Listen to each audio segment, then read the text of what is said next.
Es muy valioso poder volver al pasado, pero no para seguir hundiéndome en él.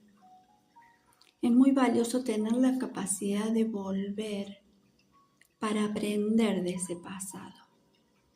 Yo siempre me uso de ejemplo cuando tengo que explicar algo. Yo me pasé, mi infancia fue en mucho conflicto y yo aprendí a vivir en ese conflicto y para mí era algo totalmente natural vivir desde ese lugar.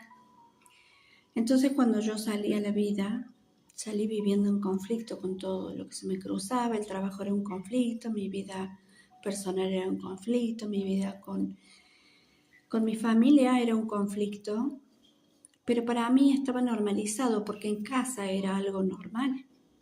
Entonces, cuando yo salgo a la vida, salgo desde lo que conozco. Y para mí el amor se vivía desde el conflicto también.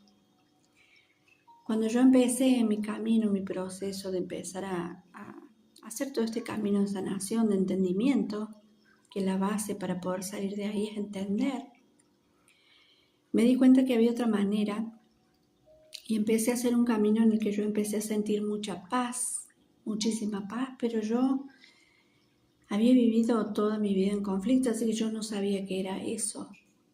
Y yo pensaba que tenía algo malo, que estaba deprimida, que me estaba pasando algo, porque toda mi vida tenía mi sistema nervioso alterado, sabía vivir en alerta, porque una persona que vive en conflicto vive en alerta, y sabía lo que era estar entre medio del conflicto.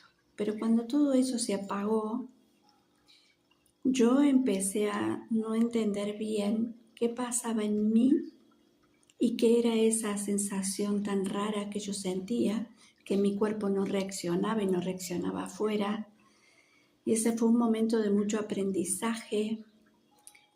Sí, confieso que al principio estaba un poco perdida porque yo no conocía ese estado, pero cuando fui comprendiendo con el tiempo qué era esa paz, me di cuenta que esa paz es la felicidad, es tener el sistema nervioso tranquilo, es poder habitar, dialogar, mediar sin atacar.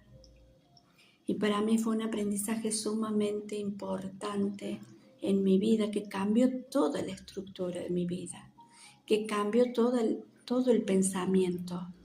Por eso es tan maravilloso poder ahondar en ese pasado para ver qué vivió ese niño y desde qué lugar se vinculó y qué es el amor. Y esa